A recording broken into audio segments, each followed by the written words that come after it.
This is the third part for exponential graphs and translations. So this time we're going to shift this curve here. We're going to use it right and left and up and down. So let's move the curve to the left by, say, 2. Okay. Oopsies, by 2. Here we go. And let's move it up by that far. Okay.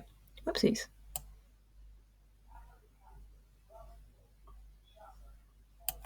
Right, so what do you notice? Okay, so what do we notice? First of all, you notice that it's gone up by 3.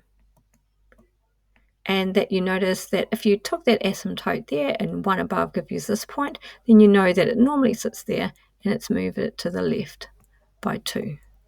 Okay, I'm going to put a negative on there.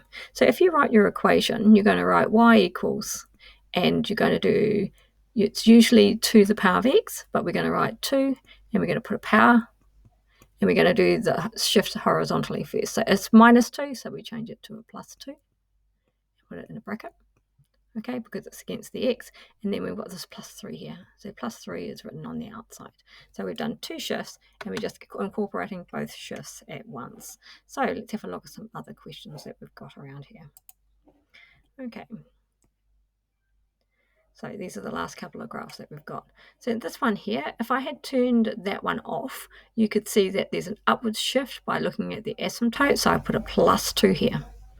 You can see also that if I take my asymptote, that's the 1 unit above, so that dot, and usually it would have been sitting over here, and it's moved to the right by 4. So it's moved to the right by 4, but I put minus 4 into my equation because it's a horizontal shift, and it's against the x.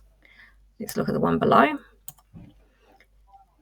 If you had this curve here, and you know that the curve is 2 to the power of x or something, okay, well then you notice that it's normally sitting there where the asymptote is, but it's being moved down. So the asymptote's at minus 4, so it's being shifted down by 4. So that one there does not look right, does it? So let's rub that one off. Okay, and so that should be minus 4.